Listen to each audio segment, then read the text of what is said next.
Welcome back. Welcome back. Episode 44 of the We Are Everywhere podcast. We've got a very special guest who's no secret to podcasting on today, Mr. Jeffrey Rosenberg. Before we hear about your story, I just listened to a very heady an interesting podcast with you on it with my buddy Brian, Attendance Bias, where you guys were breaking down the Bethel Woods show in 24, to where it kind of gets a little ethereal, spacey, kind of like out there thoughts. So before we even hear your story, I implore you, if you're listening to this podcast, it goes without saying you're into Phish-based podcasts, so go check out Jeffrey's episode on Attendance Bias with Brian. Without further ado, Jeffrey, how are you, man? Nice to meet you. Thanks for having me, Clay. I'm doing great here in a cloudy New York City day, but doing well, man. And we got, yes, as it relates to Brian's podcast, we were in deep waters, very deep waters. Dude, but that's one of the things that I love about not just the band in general, but like the community of different people, because you get some people who are just like, yeah, I like rock and roll and I like to go see the band and check them out and it's fun and I've been doing it for 30 years. And then you get other people who are like very like digging into like granular things, like what do they mean with this lyric and the placement of this song up next to this song and what's going on with the world and tying it all in. You can go not just two different routes, but you can go a million different routes with it. And that's kind of where that episode went. And I didn't get to, I haven't even finished it yet, so I don't, no spoilers. But it was getting into, like you said, some deep waters. It was definitely a type 2 yeah, type 2 podcast. Very type 2 podcast. No vocal jam, thankfully. But yeah, man, it was, I think Phish, there's an evolution as far as I'm concerned, with being a fan. And, I've been seeing this band since 1999. I've been seeing this band more than half of my life these days. I'm 42. So, at first was going for the jams and the scene and the partying. And I think what's so fascinating and keeps this band incredibly relevant is as they continue to evolve. I think as a fan, the way I interpret the music and what they're sort of trying to achieve or communicate, if you will, also evolves. And that's what I love about going back is continuing to sort of learn. And it's sort of this ongoing process of almost always learning a bit more each time I see them than the last. So, excited to talk a little bit about that, and we can just go right into it deep. We can start at the beginning. It's your pod. It's my pod, but it's focused on you. So let's do this. Let's get how you got into the band, and we'll meander our way through like a Phish jam, and we'll keep it in the spirit of what's bringing us here. So starting from the beginning, you said 99. Okay, that was whenever you first saw Phish, and we'll get into your first show in a little bit. But did you discover Phish in 99, or was that just your first show? Go back to the moment where you first heard Phish and first discovered them.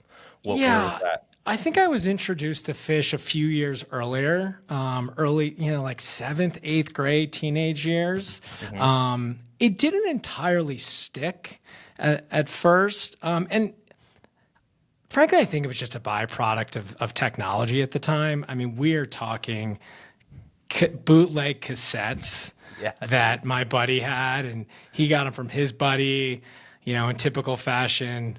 Said buddy had an older brother who was into him in high school or what have you. So I remember being into a few songs. I really liked Weekapog. And I love that for Gordon's opening bass licks. Love Down with Disease for the same reason. I remember hearing David Bowie on a trip down to the beach with a buddy, and the ending trill section kind of blew my mind. Yeah. And I was kind of primed to always like Phish. Going into that time frame, like my formative like music days, I was listening to classic rock introduced by my father, The Doors, The Who, Jimi Hendrix, like hearing the end and when the music's over at a very young age, like absolutely blew my mind. But also at that same time was being introduced to Miles Davis, Bitches Brew and Kind of Blue. How old? We're talking like 12, 11, 12. Dude, Bitches Brew. Is Not for the faint of heart. It's a heady album for a 12. I'm still struggling to get through that sometimes. It's crazy. Yeah, and so it was interesting because I remember, first being introduced to jazz and Coltrane's my favorite things. I was like, "There's no words, Dad. Like, where's the words?" And I kind of got lost in a little bit of the improv. And then I got introduced to Freddie Hubbard, the trumpet player, and Red Clay, which, if you're not familiar with that track, Tribe Called Quest has sampled the bass line. And I remember hearing that, and it's incredibly melodic and very like lyrical. And that knocked my socks off. And then once I got into Phish, a few years later, which also, unsurprisingly kind of coincided with dabbling with a little wacky tobacco, starting to smoke weed. Trey kind of played in a very similar manner.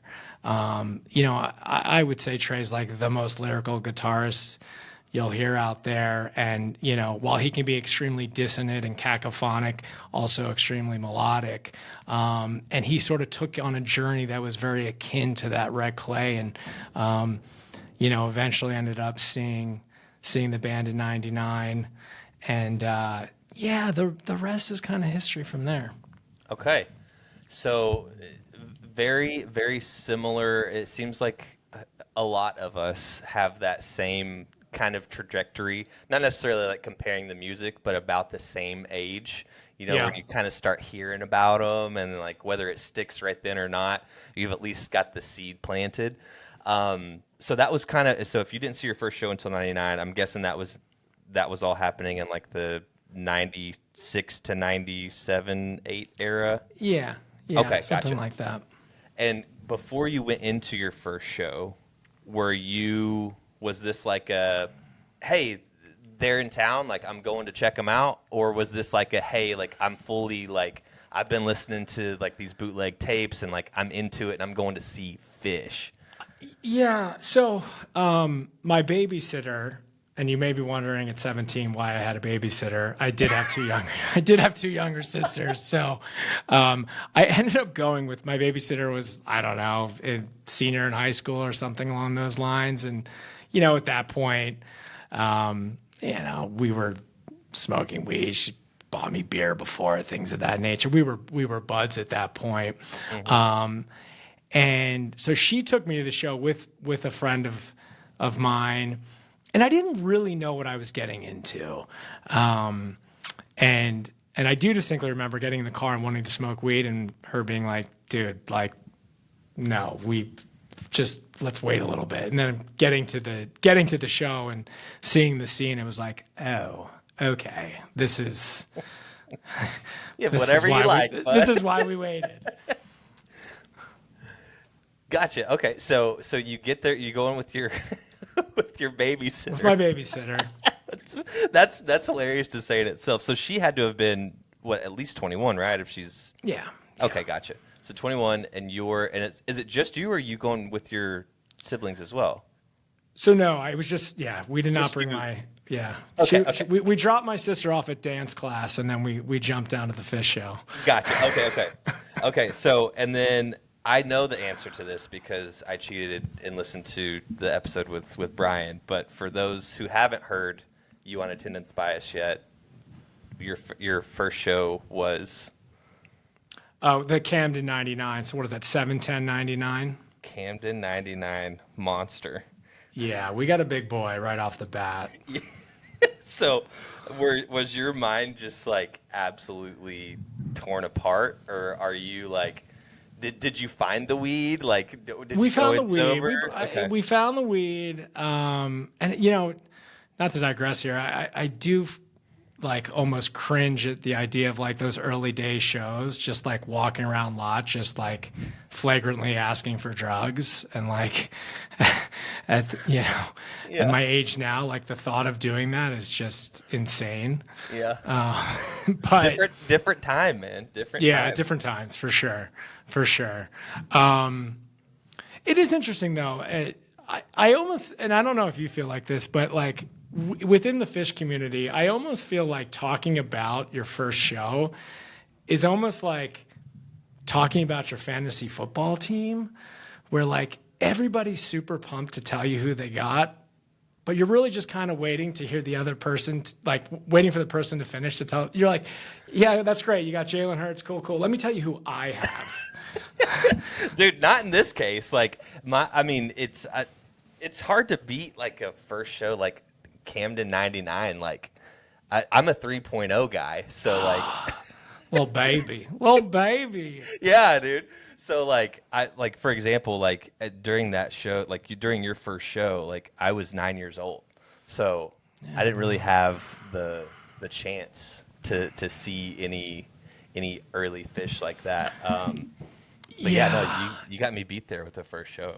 Yeah, and so I didn't entirely appreciate it. I think I was kind of just enamored with the entire scene and the cultural phenomenon of it. I'd never experienced anything like that at the time. Yeah.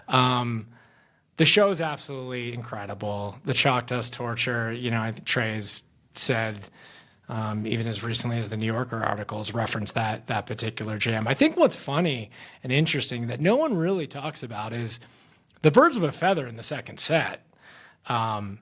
They basically take the Chalk Dust Jam from the first set to a whole nother level, completely, homaging and replicating that sort of same motif that they get into.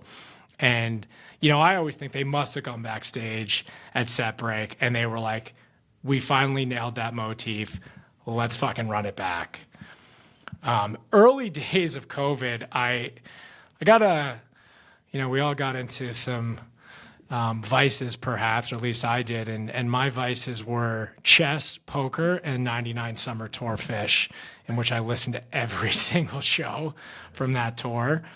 And they were trying to replicate that jam the entire run. And that motif from that Chalk Dust Torture and the Birds, they were doing that every single night. And you can even, you hear the new live Phish release from 9/12/99, like you hear shades of it in the Bathtub Gin. And I think that's one of the really fascinating and interesting things about Phish. It's kind of like wine, like each vintage or year, takes on a different sort of flavor when it comes to wine. And that's all a byproduct of, the weather that year. Did it rain enough? And when you take a step back and look at Phish, it's very similar. 99 has a different sort of tone and tenor and flavor than 98 or 97. And that's part of like the evolution of this band is each year kind of takes on a new, a new groove, a new motif. 2013, that fall tour, they're running the same chord progression very often in some of those big jams. You hear it in every year. And I think that's some of the fascinating stuff. Those Carinis in Fall 13, yeah, it was. The Twist from Atlantic City, they do that same groove, and then that propels into the Beatles teases and theme that they get into. I'm blanking. Was that? I can't remember exactly which Beatles track that was. I'm not the guy, dude. I'm toast up here. I talk about it all the time. Whenever I first got into the band, it's like.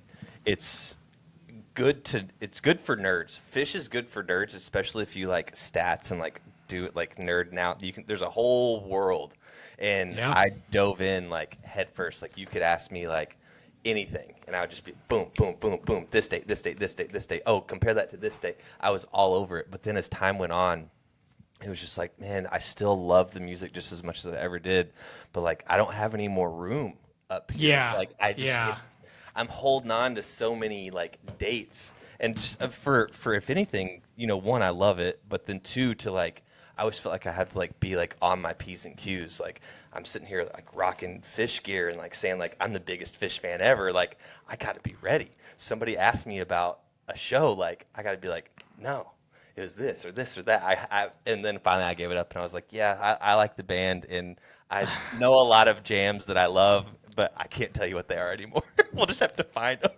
For sure. I think it's funny. I can't recall the date of the Bethel show that I saw this summer that I did a podcast about, but I could tell you like 12/11/99 was my second show, right? And I could like recount the entire set list and, so yeah, there's only enough space up there. I got a blank space where my mind should be, right? 100%, dude. Perfect tie in there. So, okay, wait, so going back, so after the Camden shows, and you were 17 at the time, okay, so Camden show, and then you, afterwards, like, your mind's blown, are you immediately like, okay, because if you're 17, you're probably, like, still got, like, a year or so until you're out on your own, I mean, if you're going with your babysitter, right? So after the Camden shows, like, what's your, like, game plan? Are you immediately, like, you referenced poker earlier. Are you all in, or are you like? Yeah, I was not all in just yet. Okay. I enjoyed that show. I would not characterize it as blowing my mind. I was almost just too enamored with what was going on around me. The whole thing. The whole scene and vibe. So I grew up outside of Philly. So 12/11/99 at the Spectrum. Shortly thereafter, that winter was my next show. And then a lot of friends, that was entering into senior year of high school, and like a lot of friends, we all kind of just got into Phish at the same time. And that's when I sort of became all in. I got the Phish Companion, the Phish Almanac. I read those cover to cover. You're sort of opening up into this sort of like what feels like a secret, sort of like this secretive world, right? Yeah. And sort of the lure of Phish is kind of what pulled me in at that point. And then from there, graduated senior year, and, kind of as my graduation gift, a few of us did a mini run of shows where we did the Raleigh show, which I think was 6/25/2000, up through Camden. So it was like 7 shows in 9 days. Okay. So in there was the Holmdel, Hartford, Camden run, 6 shows across those 3 cities. And 6/28/2000 is really what blew my mind and like was on the trajectory of like, I'm going to be seeing this band for this foreseeable future, if not forever. What was the moment within that show? The Bathtub Gin. The 6/28/2000 Gin is one of the best things I think they've ever done. Strictly like from an energy perspective, it's just one mode. The jam starts and it is full steam ahead. And Trey lays down this infectious groove and just builds and builds and builds. And I remember dancing so hard during that jam that like I had to stop myself to like just sort of recalibrate for a second because it felt like I was going too hard. Yeah. And then that entire run is just sublime stuff. The Phish Companion is rated that as like one of the best like 1 week runs of Phish in its history. So you got to do it. And I got to do it. And then, they went on break shortly thereafter. So were you heartbroken at that, or were you just like, oh, well, it was fun while it lasted? I think at the time, I was super bummed. But also was going into college and chasing girls and getting into trouble in other ways. And, right. The Disco Biscuits were a Philly-centric band. And I think, akin to Phish in many ways, they kind of created their own sort of genre in a way. And Phish, I think, sort of built built on the backs of what the Grateful Dead were doing and kind of taking it to a whole nother level, especially from like a psychedelic rock perspective, among other artists, Zappa and the Talking Heads and whatnot. And I think the Biscuits kind of took what Phish was doing it and brought it to another level, and very much so in like the electronic house DJ centric space. So jumped on board with the Biscuits for several years, saw some of their highest regarded shows. So as the guy that kind of missed out on 95, 96, 97 and, was kind of upset about that, or thought I was upset about that, from a Biscuits perspective, I kind of hit that sweet spot for them. You hit their wave. I hit their wave. Okay, gotcha. Yeah. And I admittedly, like, I'm aware of who the Disco Biscuits are. I think I may have even seen them one year at like a music festival. But as far as like going into like, I couldn't tell you any of their songs. I know that they're kind of in that realm of like the EDM-y jam space electronic type thing, but never like took the dive. I guess my question to you is like, what, knowing that Phish was broken up, I guess what was it that drew you in? Did you already have like a little like electronic groove in you, or? For sure, 100%. And most of a lot of the shows that I see these days are more so, DJ centric and house music centric than anything. I mean, the last show I went to was Fortet here in Brooklyn. Who's a incredible house DJ. He was on tour with Fred again, who's kind of taking the electronic world by storm with his last two albums. And listen, when I'm feeling really hyperbolic, I like to say that Phish was the original electronic dance music band. In what part? With my tongue firmly planted in cheek. I mean, listen, the mechanics of what Phish and jam bands are doing from a tension release and crescendo perspective is very similar to what the electronic dance music space is doing.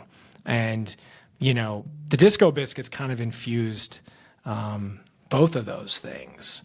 And interestingly enough, I'm not surprised that Phish came out and sort of did their own sort of fishy version of electronic dance music New Year's Eve this past year. I've been kind of waiting for that. And frankly, like some of their shows these days, like there's like this little tinge of house music and I fucking love it. And sorry, you're going to jump in there? No. I had a thought come across and it left.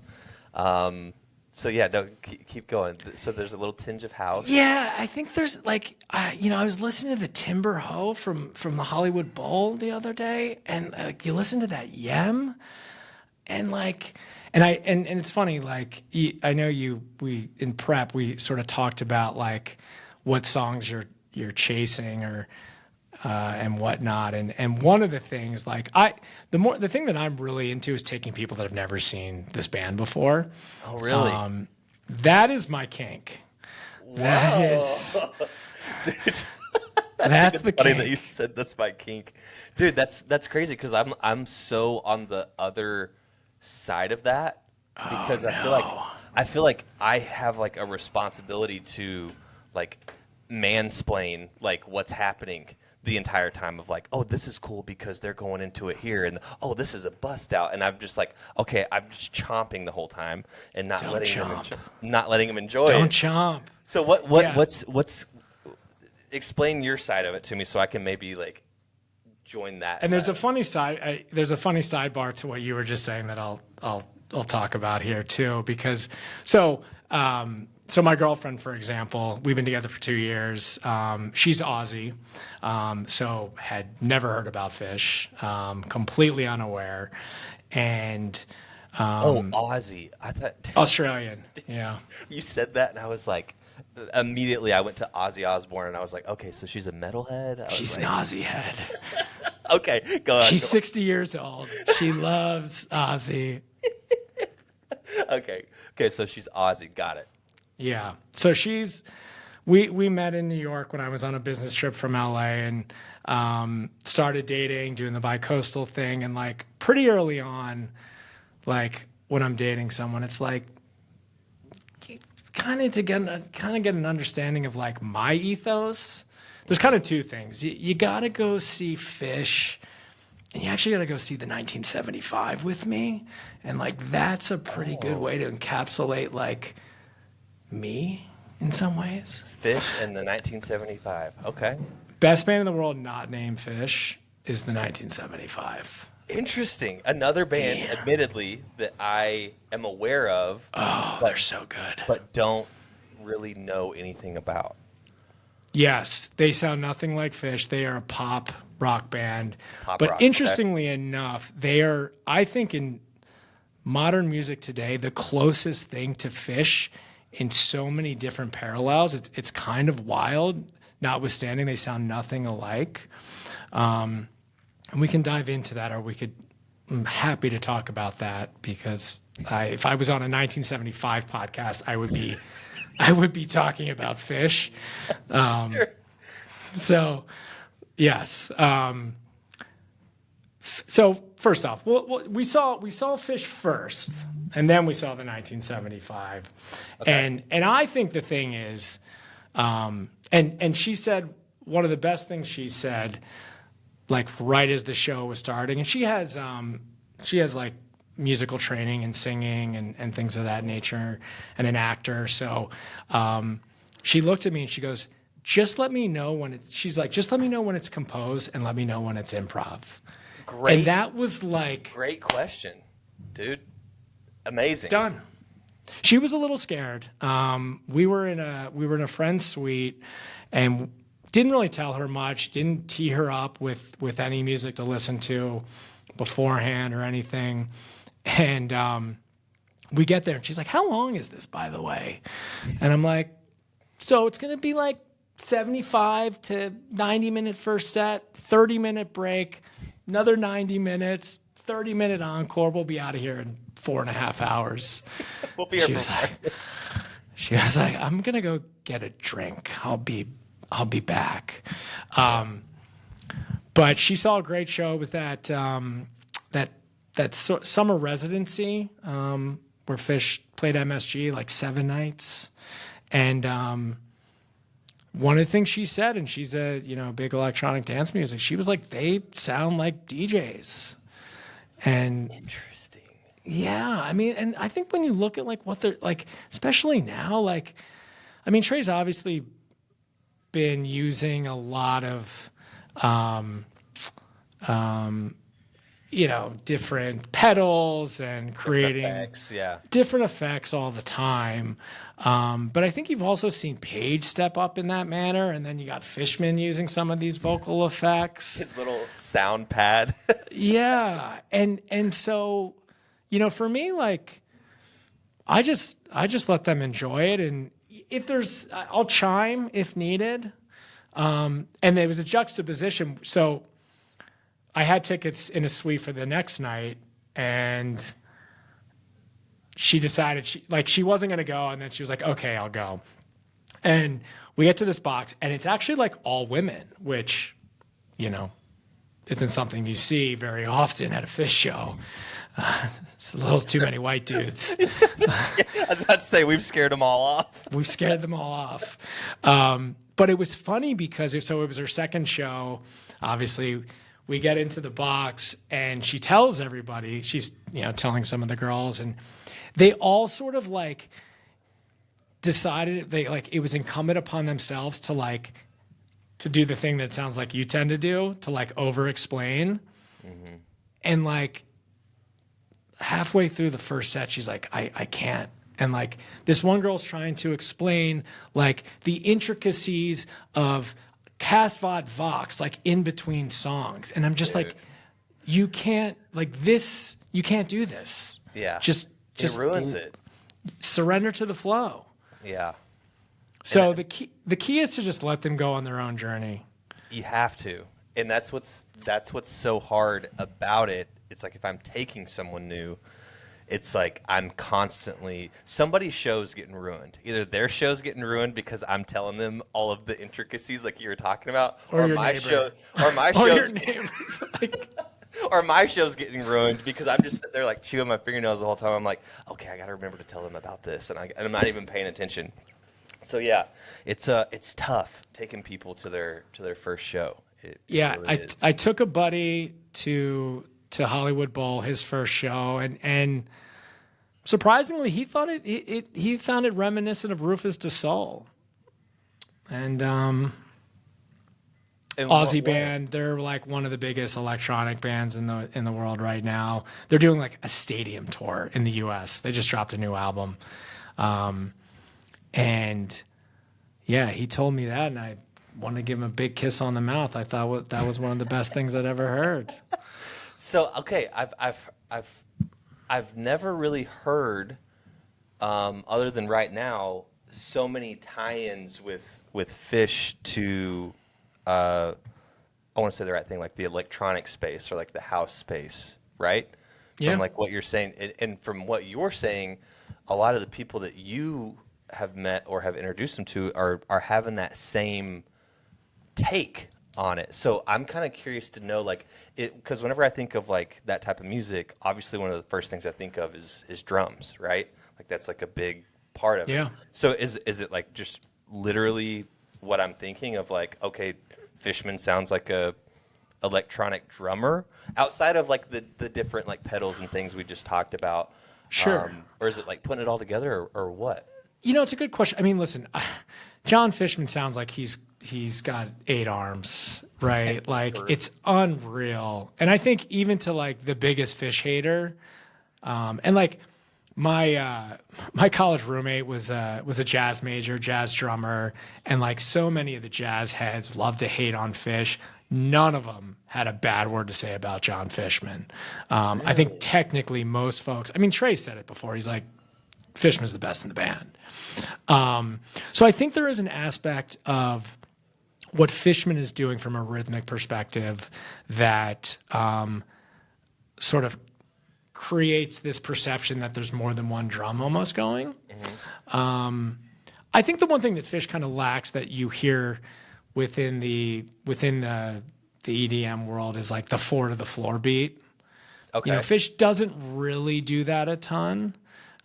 He's never really hammering on that bass drum like that. But yeah, I think like with all the pedals, they've for years now, like I think one of the biggest compliments, and I've had other friends that have seen them for the first time, like say is like, I can't believe this is just 4 dudes. Like the music that is emanating from stage right now sounds like it's a full, like, like 10-piece band. And like, sometimes I almost like, I think I'm just so conditioned with Phish. Like I almost like look down upon a band that has like more members than 4. It's like, oh, you need 2 guitarists? Cool.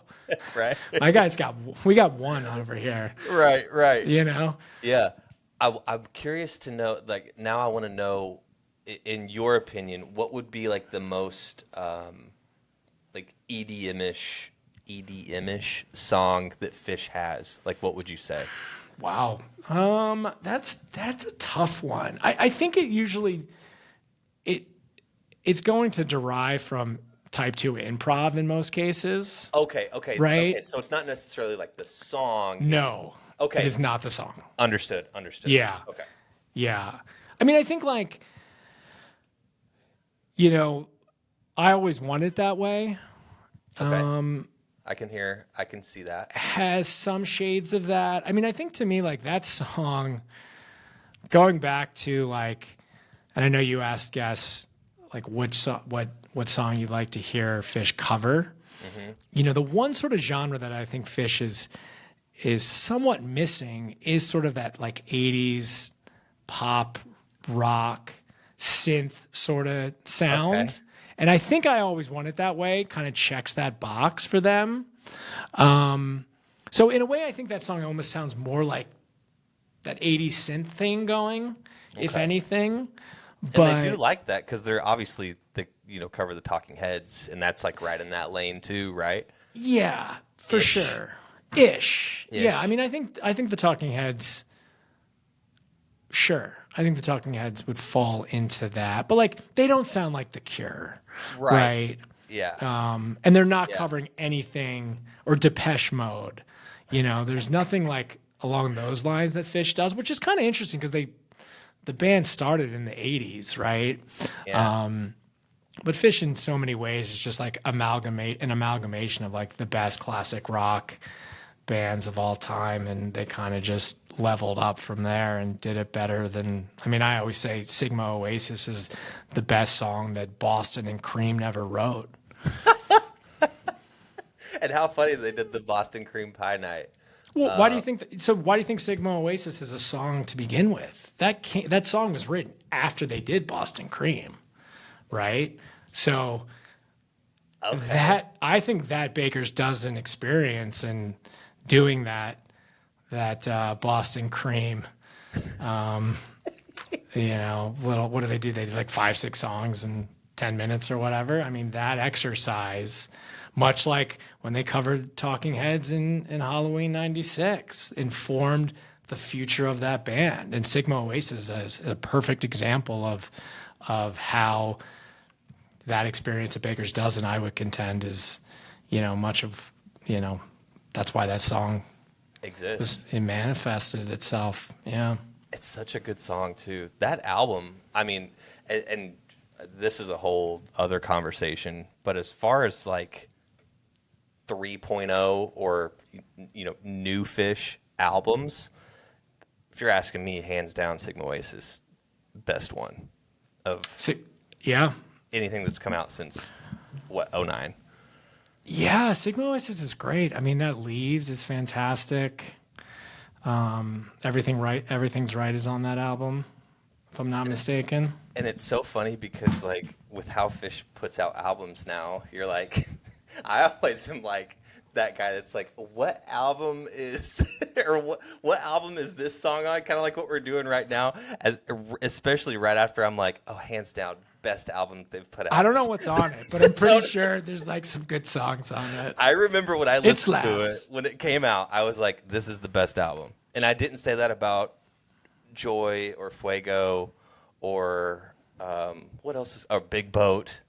Definitely didn't say that about Big Boat. I think Everything's Right might be on Big Boat. Is it? I don't know. Maybe. That's what I'm saying, dude. I've got no room left in the brain. But either way, I forget where we were going with that. I have a hot take. On what? On studio albums. Okay. Well, hot take. Okay. What is it? That they're the best? They're incredible. Yes. Yeah. I think Mercy from the latest album is probably the best produced song that they've ever done in the studio from like a production perspective. I don't necessarily want to hear it live unless they're going to have like a full orchestral backing with it. Mm-hmm. But that shit is sublime stuff. So absolutely beautiful. Talking like getting to like the nerdy realm of like you said production, right? Like what is it about that song on like the studio album that like sticks out to you that makes you say that? I mean, I think it's the strings. It's the full accompaniment. I mean, we're talking about how I love how they're just a 4-piece band, but I think when they get into the studio and they bring in other artists to chime in, I think is fantastic. I mean, like the No Man studio version with the horn section is absolutely amazing. And I think Mercy, the melody to that song, I just think is incredibly infectious. It's emotive, right? Mm-hmm. In fact, going back to COVID, during the shows that Trey was playing at the Beacon Jams. I don't know if you remember watch those during COVID, where he was doing that like every Thursday. So they played Mercy, which was I think when they debuted it, and I was re-listening to it. Must have been on the Live Phish app or maybe on YouTube. And this is COVID, and not obviously, I'm in New York City at the time. You're not socializing with many people. And I'm blasting Mercy from the Beacon Jams. I get a knock on my door in my apartment. And it's some dude. He's like, hi, yeah, excuse me. He's like, what are you listening to right now? And I'm like, it's this guy named Trey. And he's like, what's it called? It's the most beautiful thing I've ever heard. That's awesome. And I was like, I'll tell you through the door. I'm not opening the door, but yes. And he had no idea, had never heard no of idea. Phish or Trey. That's Nothing. wild. Yeah. Yeah. Just hearing your neighbor play a song. Can you imagine? What do you listen to? It's like, instead of just like Shazamming it, and be like, hey, who plays this song, and like sticking it up against the wall or something? Yeah, no, he had to know. And I never got to see what he looked like or anything. The dude through the wall. Is he still to this day? You don't know? Wow. Yeah. He's just gone. It's just a moment in time. Maybe he'll hear this. Maybe he's like a huge Phish fan now, and maybe he will hear this and be like, hey, I'm the dude through the wall. I'm the guy. that wanted to hear Mercy. I'm the wall guy. That's awesome, dude. That's pretty cool. Okay. I think you already answered this earlier, but I want to ask you directly and make sure. Whenever you were talking about the Bathtub Gin 628 2000, is that favorite jam all time? I mean, that's like asking me who my favorite niece and nephew is, right? It depends on who's not having a meltdown that day, right? And like, Sure. It depends on the day, I think. I mean, I would say 100%. 628 2000 is definitely up there with respect to live experiences. To name another few from there that I've experienced firsthand. 22603, the Worcester show, the night before Rochester. The MoMA dance from that show is unequivocally the best MoMA dance they've ever done. Yeah. I don't know if you're familiar with that one. I am. That's why I'm smiling. We got a group chat where we talk about all types of jams and hot takes and things like that. And that's why I was smiling, because that MoMA dance is one that gets brought up a lot. Yeah, the ghost from that night, second set, is just an incredibly dynamic piece of improv as well. That show gets overlooked because of the next night. And with that said, the Bathtub Gin from that night and the Tweezer from that night, 22803 is also, top tier. Sushi grade Phish for sure. A lot of those, a lot of these are like in that, you were catching a lot of that spacey Phish. Droney sort of Phish. Yeah. Yeah. That was Trey's guitar had this like very metallic sound almost to it, a bit of a drone, and some of those jams can get a bit monotonous on replay, I think. I've always thought the Vegas shows that many folks think are some of the best from that run, I think they're a bit overrated. I think 226, 228, and then 3103, which was the Greensboro show that closed out that winter run, I prefer personally. It's all subjective. But yeah, those are, that 03 run gets obviously overlooked. And I think, as far as the band's concerned, I think nobody really wants to like address the elephant in the room. Yeah. That was dark times for the band and, dark times for fan base as well, I think. I mean, I was at those Coventry shows and I remember being there and being like, they kind of sound, I was like, Trey sort of sounds like Neil Young right now, and like not in a good way. Yeah.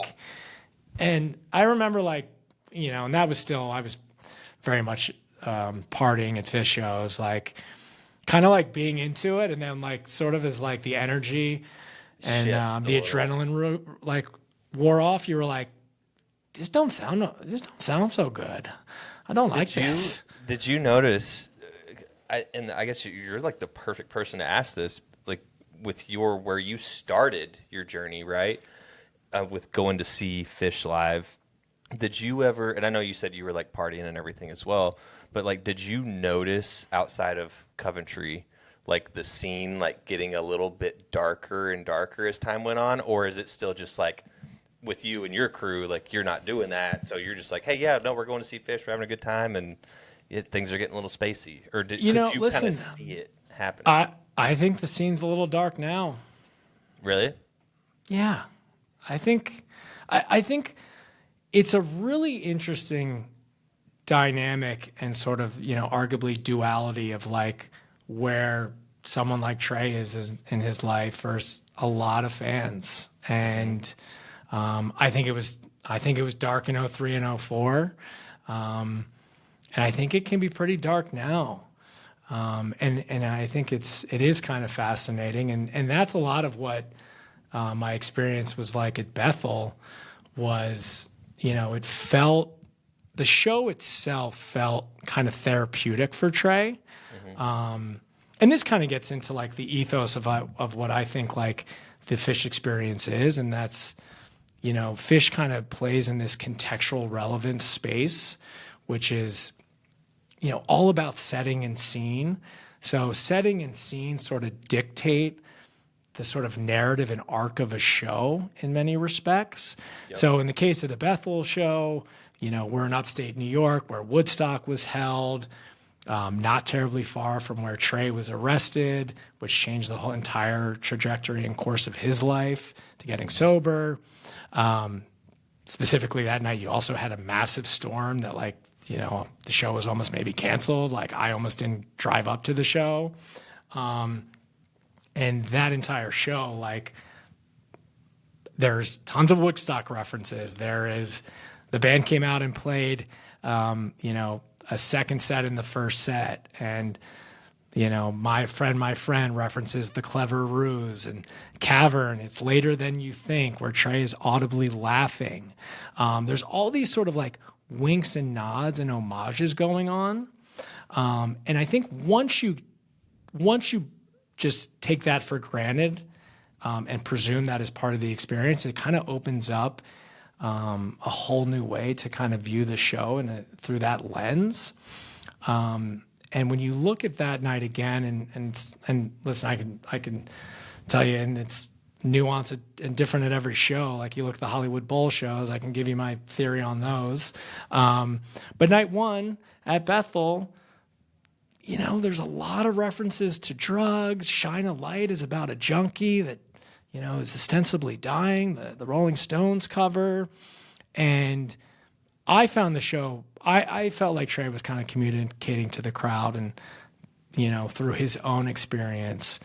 Now, spoiler alert, we get to Mondegreen and I'm hanging out with a few folks that are all sober, got the one show at time stickers, and explained to them my experience of that show, and come to find out that Trey was actually hosting a woman who was dealing with a death and loss from someone close to them on account of substance abuse. So I was actually like right track, wrong train. I thought it was kind of Trey was kind of projecting his own stuff, and I think the show was kind of a tribute to her. You picked up on some. Yeah, you said it perfectly. Right track, wrong train. I think in the case of that specific piece, yes, I think, and it may have been both. And I don't even know if Trey was consciously doing it. Like, you go back and listen to that show, the No Man's, Trey's doing this sort of like, I couldn't place it at the time. Turns out it's the Mary Tyler Moore tease. Which, if you read the lyrics of that song, it's like it's talking to a woman about you're going to be okay, babe. You're going to make it after all. And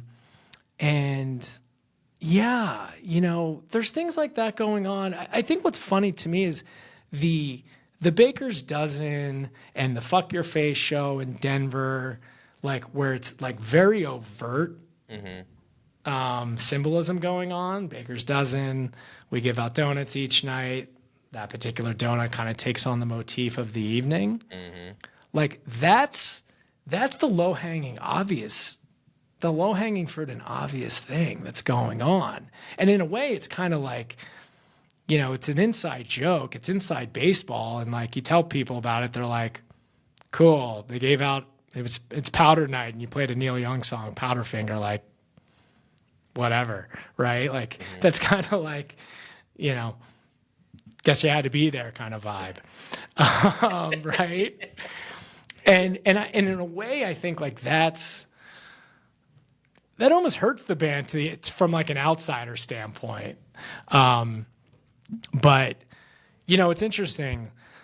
Like I've been thinking a lot about Rogue recently. You have? Yeah. Rogue. Okay. It's like, I don't know. Lyrically or just because you like the song or the whole thing. the whole thing? Whole thing, man.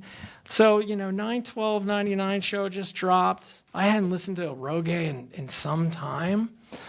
But like, going back to the homage and being super referential, like the other aspect of this that you need to just take for granted and assume, it's this dynamic of the band being super self-referential, right? Many of the songs are about the dynamic between being on tour, or in the case of Rogue, the circus, right? And that sort of relationship between band and audience. And I'm walking home from work the other day, listening to this Rogue, and I'm like, oh my God, this song is kind of mind-blowing. And, from a lyrical perspective, the circus is the place for me with bears and clowns and noise. I love the shiny music that descends from overhead. We're talking about the Phish experience right there, right? 100%, yeah. 100%. If life were easy and not so fast, I wouldn't forget about the past. I can't forget to turn the earth so both sides get their share of darkness and of light. That's such a good lyric. I'm not a lyric guy. Oh, but that's Phish has some of the best lyrics, man. That's It's such kind a good, of wild. It's so good. So now I wander over grounds of light and heat and sounds and mist, provoking dreams that don't exist, a circus of light where dreams can take flight in the peacefulness dreaming dreams brings. So we're talking about this like duality of like light and dark, Yin right? yang, yeah. The yin yang. And the song kind of has this brooding, ominous sort of opening with Mike's bass.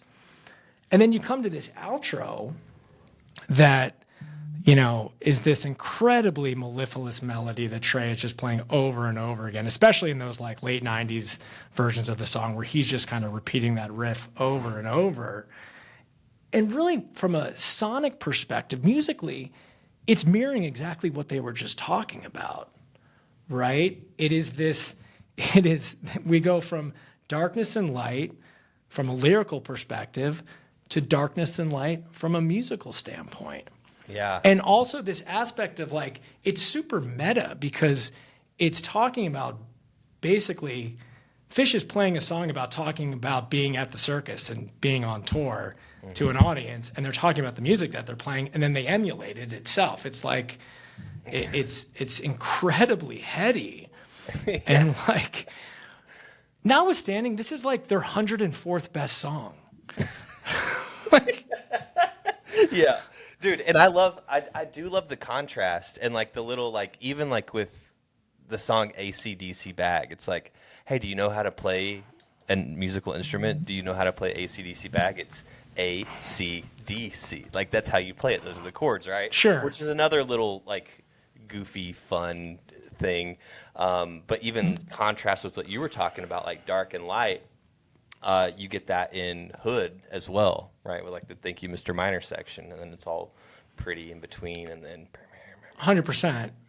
Yeah. I think the uniqueness and sort of the brilliance of this song is, we're talking about like the game within a game here, and like, I think about if I were to take you to the Whitney Museum and look at a painting, and the painting embodied through color and the drawing itself, it's not just about the artwork. It's there to like represent and symbolize how the artist came up with the painting itself. And then it's also to depict you standing there in the present moment looking at it. Like if that was an art, if that was like the story behind a piece of art, that's a masterpiece and going on Sotheby's for $5 million. Yeah. And here we're complaining about $100 tickets, and we're seeing pieces of art put right in front of us. I mean, that's why we all, for one, yeah, 100%, it is art, and I think what brings a lot of people, people get brought back for multiple reasons, right? Some people just like to go party. Some people fill in the blank, whatever. But whenever you go to the experience, and I think this is for a lot, if not everyone, you're getting something, the piece of art, right? That's a one of one. It's never going to be recreated, right? It's you saying you were there. You've got the ticket stub, or I guess back whenever they had ticket stubs, but you've got that proof. You're holding that ticket stub in your hand saying like, I witnessed this piece of art in real time. You know? Yeah, and that's the beauty of Phish, is being present and in the moment, and that's what improvisational music is all about. But yeah, I mean, I think these kind of, each show can bring on a certain depth to it, and the most recent run I was at was the LA shows at the Hollywood Bowl, and going back to setting and scene. I don't know if you've ever been out to Hollywood Bowl. It's like it's the best outdoor venue in the country. Like, is it? It's incredible. It is also during the summers the home to the LA Philharmonic Orchestra, and you look at that run. You have night one. They come out with the Stash in the first set. Highly composed, orchestral-like song. We get a Harry Hood set closer in the first set, which you don't really see very often. We get night two. You have a Divided Sky, Ether Edge, closing with the Screaming Coil, first set. And then in the third act, to use a Hollywood reference, in our third act and sort of the arc of the entire narrative, we get a second song, Yem placement. So to make sure I'm following you here, the parallel or the string you're trying to tie here is that because the LA Philharmonic plays there, they're doing a lot of composed. It was the Phish Philharmonic. Okay. I thought I was following you, but I was like, I need to check in and make sure if that's where he's going with this. Okay. Yes, we're speaking the same language. Okay, yeah. I'm understanding. I'm following. And that's the homage and the wink and the nod that that Phish plays in. And it's so funny. We're in in the first act, night one. We're in a box, and we had a couple of boxes. Some friends of ours, and there was kind of two heads behind us, sort of in the aisle behind in the box, and they played a few. This was the fifth or sixth show of the run, so they did a few repeats. So the guy comes running up to me, and he's like, "That's the bit, man. It's all repeats tonight. That's the bit." And I'm just like, "No, that's not a bit." That's not a thing, dude. That's not a thing. And that's fine, man. To each their own. But to me, there is this thing going on that a lot of Phish fans, aren't necessarily tuned into, and I'm kind of lucky. I don't know, I'm in this weird frequency thing. I'm on the same frequency as them. I was explaining this on night two. I was promoting the podcast that I was on with Brian, and I just call stuff very often at shows. Sometimes seconds before it happens, or in the case of that night, and I told him, I'm like, I'll probably call something and some nights I'm more dialed in than others. And night two, I think they start with Runaway Jim. And halfway through Jim, I'm like, we're getting a Birds of a Feather. I just feel it. 3 songs later, Birds of a Feather drops. I just knew it. And this guy, Brian's like, oh. Dude, I've called one opener the entire time that I've been listening to Phish, and it was literally a fucking sample in a jar, like 3 seconds before it happened. And I was like, yeah, yeah. And I'm like looking around there, and they're like, dude, you called sample in a fucking jar. I love that for you, though. It's like a 50% chance it's going to happen. Well, it's funny. Like I went to the Sphere. I went to the last night of Sphere, and I was just so dialed in that night. Like, it became a running bit. Like, everyone around us was like, "What are they going to play, Jeffrey? Like, just what's next? Tell me." And so, that's why I keep coming back. Like, I'm not chasing a song. I'm chasing interpretation. I'm always trying to like understand and interpret like what the motives are of Phish on a particular evening, all coming through that lens of like, being contextually relevant, setting and scene.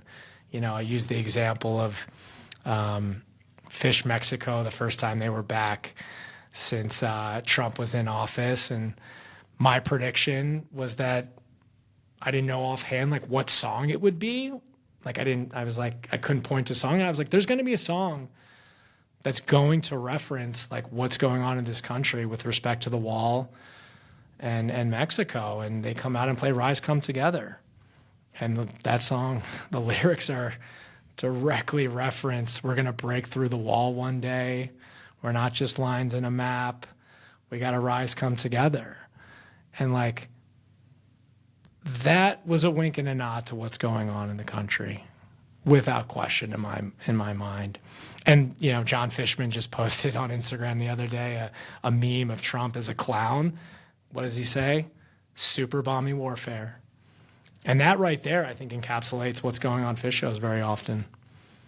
Dude, Fishman's so funny because first off, following him on Instagram, like he'll post like, he won't post anything for like I know 4 years, and then like he'll like go on like a run of posting like a bunch of like political memes and and dude, if you want to laugh, like go to the comments on some of those because it's literally exactly what you think it is. He's got a lot of people that's like got his back. It's like yeah. Then you got other people on there who are like stick to the drums, little drummer boy. Dude, it just cracks me up, dude. But it's like. And first off, like I didn't even know if that was really his page to begin with because it's like it's like Jay Fishman like 60, it's which is like what such an old person was doing, is just put their age on it. Yeah, my dad's is like Kenneth Rosenberg 1950. I'm like, oh my god, dude. Like. But it's so funny, and I think that is where because the rest of the band never really like. Fishman's the one that's like, hey, here's what I believe, and like everybody's he don't give a shit. But everybody else in the band is like very like, hey, we'll write a song and you can interpret it how you want to interpret it. They're like, we're not touching that. But it is cool. It's really been fun getting to hear how your brain works. I got a little glimpse of it whenever I was listening to the episode with you and Brian on attendance bias, but it's really cool, and it just goes to show you had even referenced yourself like you feel like you're on a different like frequency, I think is the word you used, and you very well could be because it's all about what you're putting out and what you look for is what you're going to get back. And I reference this with my girlfriend all the time when we're walking the dog. It's like she's like a like magnet for shit. She's like, oh, there's shit up there. Somebody had to pick the shit up. Like she's like always looking for dog shit. And I tell her all the time, I'm like, if you're always looking for shit, that's all you're gonna see is shit.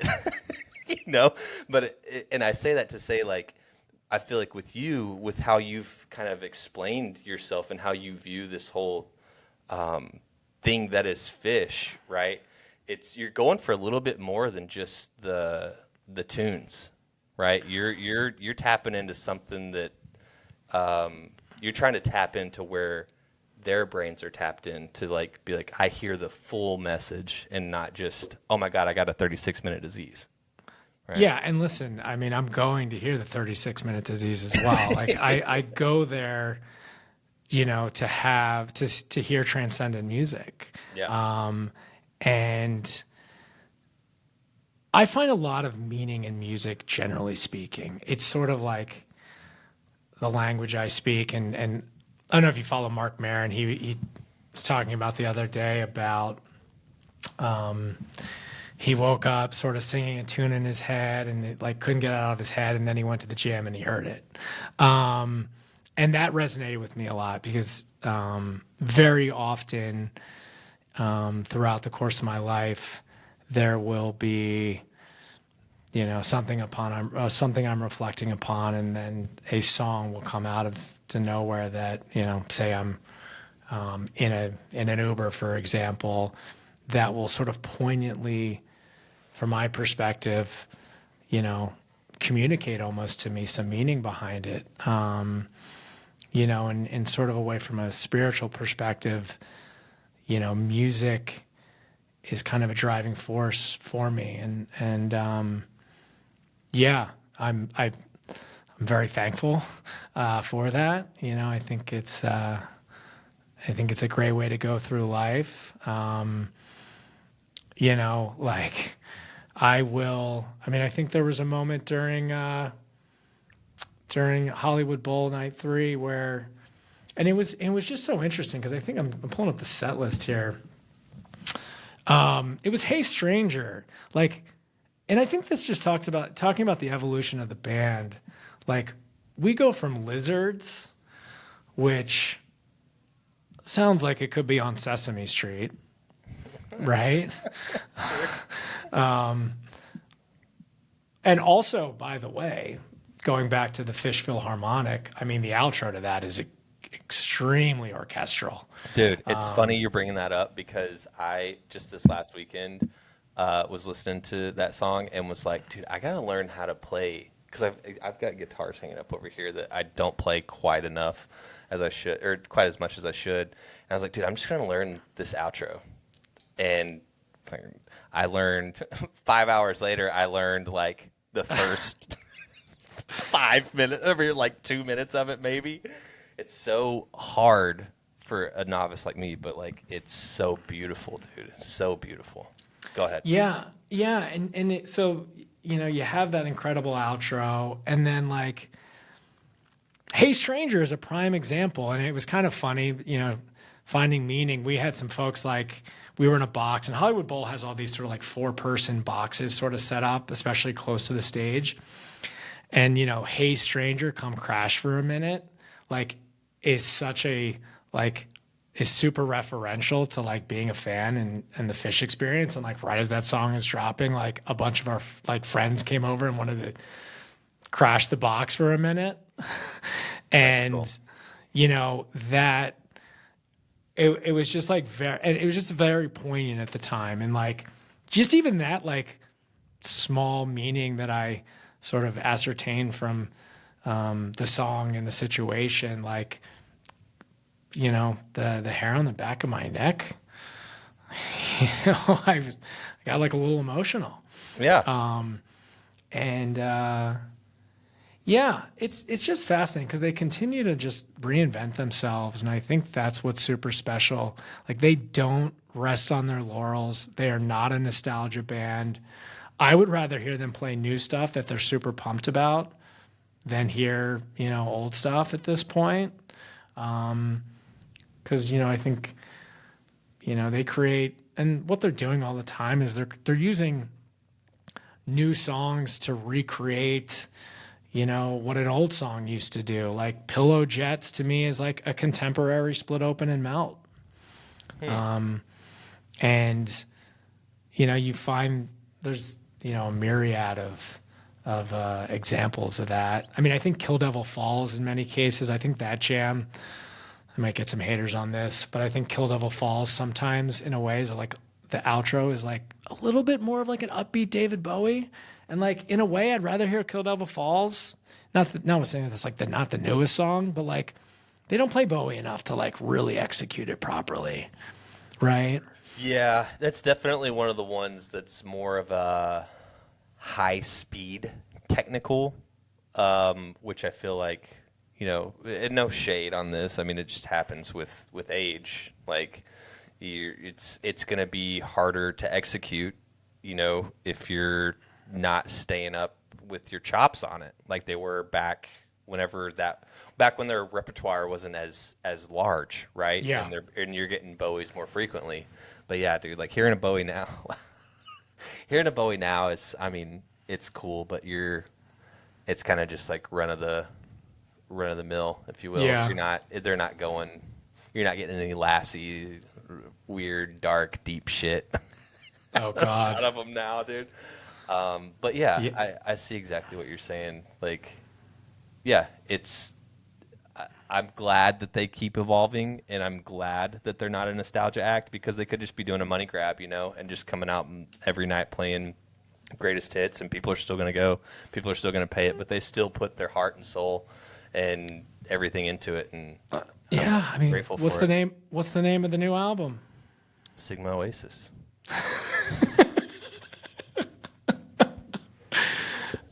Everything's right. They're just running that on every album. Everything's right, baby.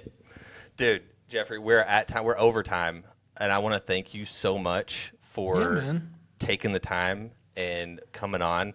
And I love hearing fresh perspectives, and you've definitely got a fresh perspective. It is refreshing.